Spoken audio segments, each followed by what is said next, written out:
You are a good psychiatrist.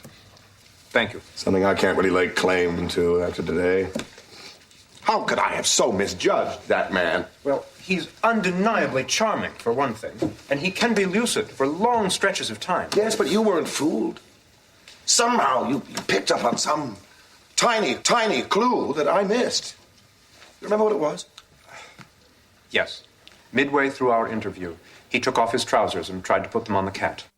And that's from Frasier. That's Niles and Frasier talking.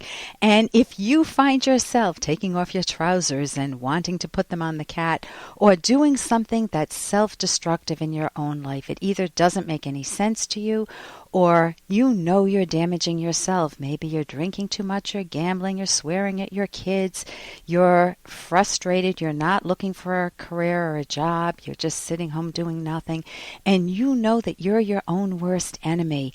That's what cognitive therapy is for. It teaches you skills, thinking skills so you can put your life back on track. It is the best gift you can give yourself. And I'm Dr. Ellen Kenner, and my show is The Rational Basis of Happiness. It's an opportunity for you to call me with any questions on your mind.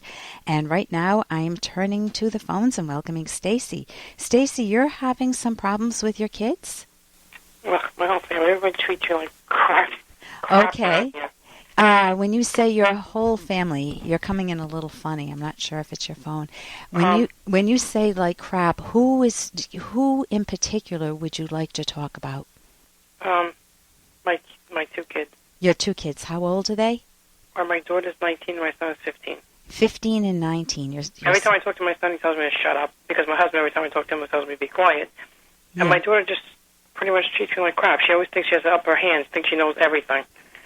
And every time she doesn't like it, she just runs to her boyfriend's house, he's 28 and she's 19. Okay, so she's making a decision that may not be in her own long-term best interests, although my husband and I have 6 years between us. But why do you think they do not respect you? You're hungry for the respect. What do you think went wrong? I don't know. I do everything for them. I don't know. To me, if I was my kids, I'd hate my husband. He does nothing with them and nothing for them. I wouldn't be able to stand him if I was my kids. But me, I do everything for them. Everything. I mean, I wait for them to come home. I cook for them. I do everything. And then they just treat me like garbage. Probably because they know I'll just be around every time they, Okay, but why does any person bite the hand that feeds them? You've heard that phrase before? Because they can.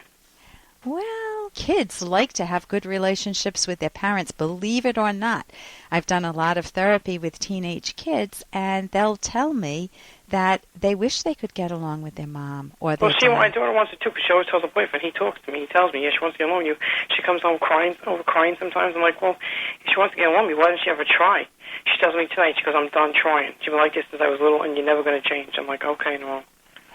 Okay, so she's trying to communicate something to you, and she's giving up, she's resigning. And the big question mark, the gift you want to take away from today's phone call is, what specifically has your daughter been trying to get through to you that you have not heard accurately? And she's so frustrated that she throws her hands up and cuts off the relationship and feels hurt. She feels angry with you. What is it in particular? What is that question mark? What have you not heard that your daughter has genuinely wanted to tell you? I don't know. She always says I don't listen to her when she talks. Interesting. What are your thoughts on that? And then she says I always putting her down. Whatever. All I ever do is compliment her. I don't know. I don't know what she's talking about. Like putting her down. And she's always angry at me. My son's always angry. I mean, he's always angry. He's really the worst. And he was always like my salvation. He was always the one who made me laugh and everything. Yeah. The last 2 years, he tells me to shut up every time he talks. And he probably gets to my husband, because my husband's always telling me to be quiet every time I talk, which is, how would you like to live in a house where every time you talk, you get told, be quiet? It's horrible. It's like, and no one ever talks to me. Everyone's really quiet. I'm the only one that talks. So it's like living with the monks. It's horrible. I hate it. So the pattern is similar between you and your daughter. She's saying, Mom, you don't hear me. You're not listening. And you're saying about your husband, he doesn't listen to me. He tells me to shut up, like I don't matter. My mind doesn't matter. I, as a person, am worth discarding. And my daughter feels discarded not because I don't make her dinner. I make her dinner. I do so much. But I'm not doing what she really, really wants and what I really want from my husband, which is what? Listen. The listening. Listening is incredibly valuable. There's a book that I'm just at the end of reading right now. It's called Difficult Conversations.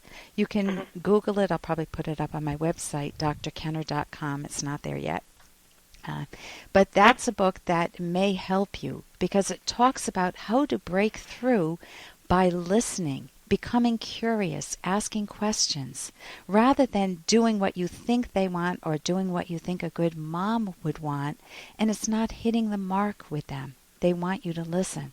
What do you think you could listen to today or this week that your daughter might want to say to you? She wanted to tell me the other day about she went to she was going to get a job in a place where they read palms, and she was going to read the tarot cards. And I totally don't believe any of that stuff because I'm Catholic, and I don't believe it. I think it's evil and it's not of God. And she came back, she didn't even tell me because I really didn't want to hear about it. And then I prayed about it with my friends, and she ended up. I said, "What happened with that job?" And she said, "I'm not going to take it because of when I'm at school." She goes, "My only day off is Saturday, and I won't have enough time to myself, so I'm not going to do it." But she wanted to tell me about that, and I really didn't want to hear about it. And I was like, maybe I should listen to her because she was excited about it, If you listen, you can have a lot more influence. And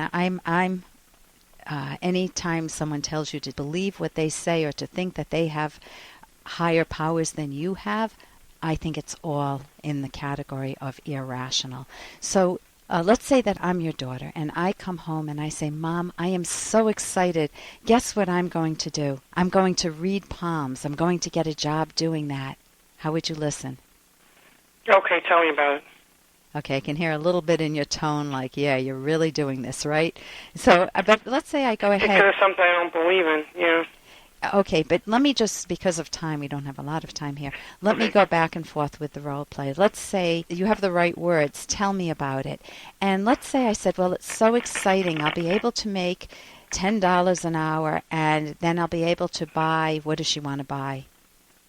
I don't know. She has a full-time job. I don't know what she could buy that she doesn't have. I really don't know. Oh, I just think it's really exciting because I'll be able to earn a little more money, and the woman seems cool. It just seems like a fun thing to do.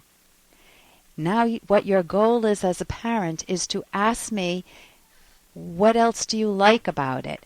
Get all the positives out first, and then you can ask her a little further down, what are your reservations? Or she may even say, I know it's a bit quacky, and then she's invited you to ask what question?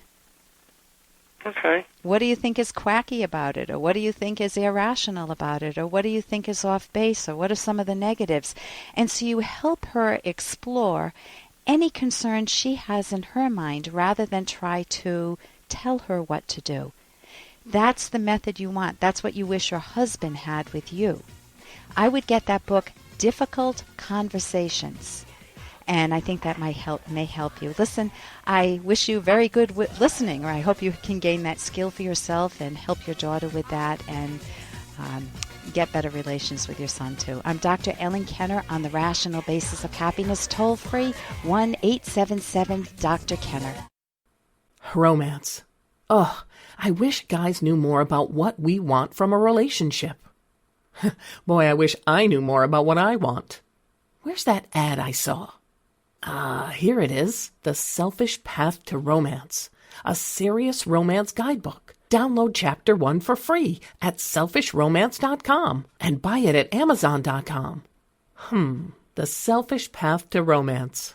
That is interesting.